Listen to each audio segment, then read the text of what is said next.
Okey, kat sekolah kita ni ada banyak kembar, betul tak? Betul. Ada berapa? 3. 3 je ke? Pasti? 4. Okey, 4. Jom kita tengok mana kembar kat sekolah kita. Dekat sini kita jumpa ada seorang kembar. Seorang ke? Sepasang kembar Kita tengok sama tak muka dia orang. Nama apa ni? Safia. Yang ini? Comel kan?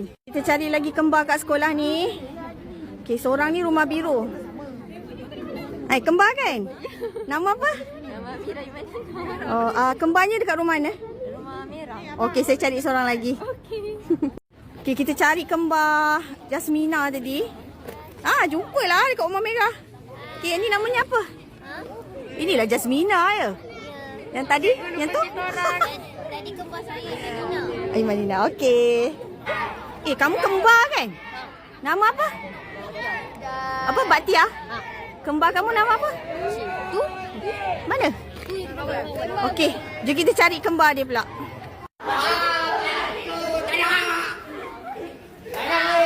Saya nak cari kembar. Ada kembar ke kat sini? Jumpa pun.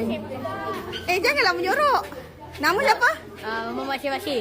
Kan comel tu. Tadi saya dapat kembar kamu dah. Okey, dekat sini ada seorang lagi kembar. Awak kembar kan? Nama apa? Tingkatan berapa? Okey, kembar nama apa? Okey, saya cari dia kat rumah hijau kan? Okey, thank you. Okey, sekarang kita nak cari kembar. Tadi saya dah jumpa seorang kat rumah merah.